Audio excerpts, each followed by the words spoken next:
Now let's talk about sensitivity analysis, the fourth agenda of this lecture. In the real world, conditions are dynamic and changing.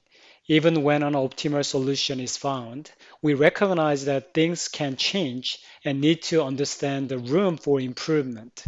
Sensitivity analysis is a method to find out how sensitive a solution is to model assumptions and data. For example, if a firm realized that profit per unit is not $5 as estimated before, but instead it is closer to $5.50, how will the final solution mix and total profit change? Or if additional resources such as 10 labor hours or 3 hours of machine time should become available, will this change the problem's answer? Such analyses are used to examine the effects of changes in three areas: contribution rates, uh, technological coefficients, and available resources. Depending on these three changes, sensitivity analysis will change and give us different answers. Look at this finding. For example, we know that we have answer after running linear programming using Excel. Final value that maximizes our profit is 30 and 40. And in the constraints here, we see the final value, optimal value is 240 electronic time available and 100 assembly time available. And you will see here shadow price, right? So, so 240 means we will use 240 hours and 100 hours for assembly time to optimize our solution. However, shadow price says if we use one more electronic hours from 240 to 241, that will increase our profit by $1.50, $1.5. That's what shadow price means. And also, um, it says allow will increase. You cannot just infinitely increase your electric time available, but up to 60 hours. In other words, up to 300 electric time available, then shadow price or the profit will increase by $1.50. Similarly, you can decrease by 40 electric time available from 240 to 200. Then at that time, the shadow price says $1.50 of profit will decrease as you are decreasing electric time available. Similarly, assembly time available says the final value, optimal value is 100. However, shadow price says there's a $0.50 of shadow price, meaning that when you increase one unit of assembly time available from 100 to 101, then the shadow price or the profit will increase by $0.50, right? So, and you can increase it by 20 more assembly time. So from 100 to 120. Similarly, allowable decrease is 20, so up to 80 you can decrease your assembly time. And this information is available, and that tells you, oh yeah, that I have some room for changes, and which is better for me, which will maximize my profit. That is the decision that you will make as a manager or suggest to your managers as an analyst. So let's take an example of a high note sound company and try to understand this sensitive analysis more concretely. Let us take the example here, and the company manufactures quality speakers and stereo receivers. Products require a certain amount of skilled artisanship, which is in limited supply. And we assume that X1 stands for um, speakers and X2 stereo receivers. And products require certain amount of constraints. For example, we have two constraints here. An electrician's constraint says 2x1 plus 4x2 is less than equal to 80, meaning to produce one speaker, you need to spend 2 hours of x1, which is stereotype, 2 hours of electrician time for speakers, and x2, 4 hours of electrician's time for stereo receiver. And 2x1 plus 4x2 is less than 80, meaning that the resource you have for electrician's time is 80 hours. That's what we're saying here. And for the second constraint, you have hours of audio technician's time. The total available audio technician time is 60 hours at this point, and it takes three technicians hours for speaker and one for stereo receivers. So that's what these two constraints say to us. And given this situation, we find that you make $50 profit for um, speakers and $120 for stereotype. So you make much more money in making stereotype receivers rather than speakers.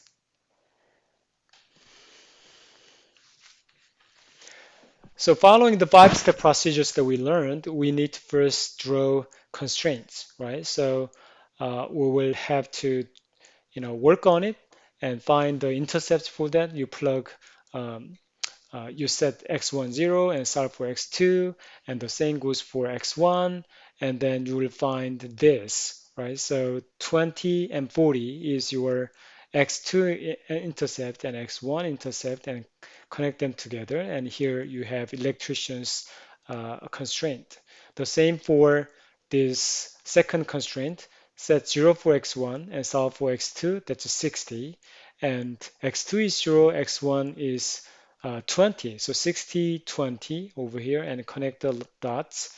And you have the second constraint, audio technician's constraint. And notice that it's all less than equal to, right? So meaning that it's going to be below area, and the shaded area is the common area, um, and that's your feasible region. In other words, any points on this feasible region you can produce. Any points outside of this feasible region you are not able to reach because it's not feasible at all.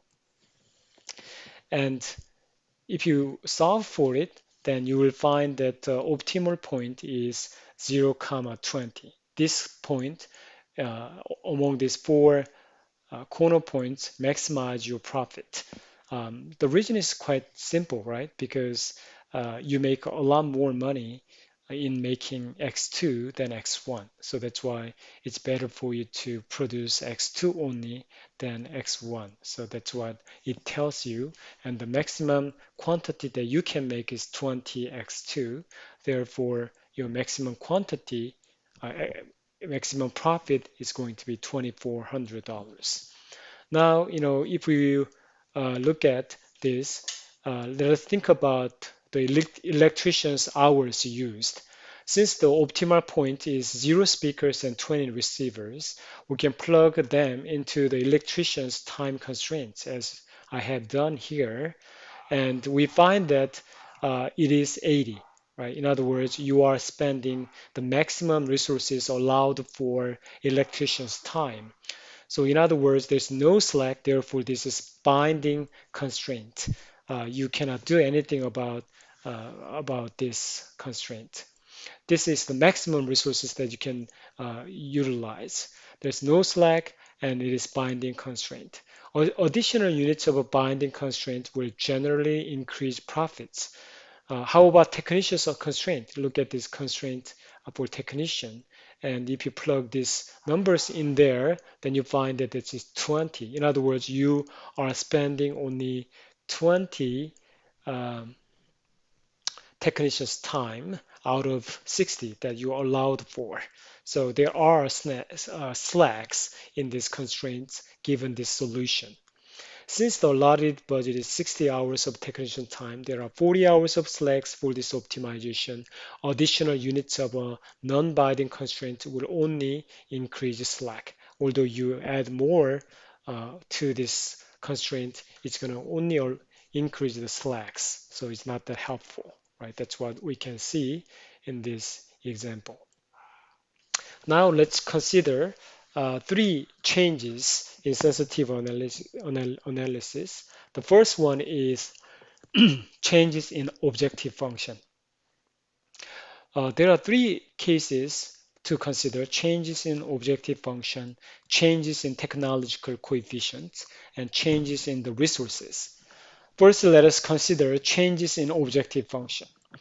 In real life problems, contribution rates, usually profit or cost, in the objective functions fluctuates periodically as the most of firms' expenses. For example, these days, oil prices have soared up because the demand has exceeded the supply. Graphically, this means that although the feasible solution region remains exactly the same, the slope of the isoprofit or isocost line will change. When profits, it is easy to see in this figure on the right that the high note sound company's profit line is optimal at point A, as we saw, right? The profit line is over there, and this is the maximum point. Um, But what if a technical breakthrough just occurred that raised the profit per stereo receiver X2 from 120 to $150? So you have more profits from stereo receivers, even more than before, from $120 to $150. How is going to change your profit or your solution? Um, since this is the changes in objective function, what happens is that it will change the slope of the objective function, right?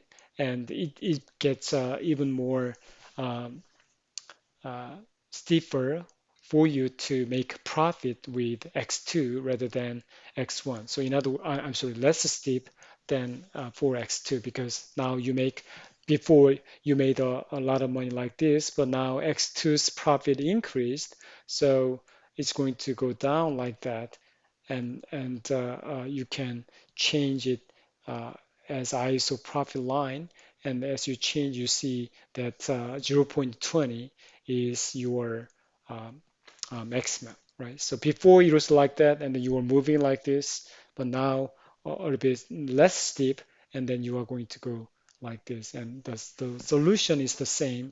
However, the profit will increase in the case. On the other hand, if profits coefficient was overestimated and should have been only $80 instead of $120, and how would that change, right? So before it was like this, but now it's like that, right? And then you want to find which one gives you the the uh, uh, uh, the best optimal point, and you find that at 20, and you can go above, and we see this point B is giving you higher profit than this point because the slope of objective function changed. Therefore, the optimal point has to change to B, and this point is going to give you the profit. And by the way, the solution is 50 and 80. So um, that's the solution that we see. And similarly, you can change things around. Your objective function was like that before.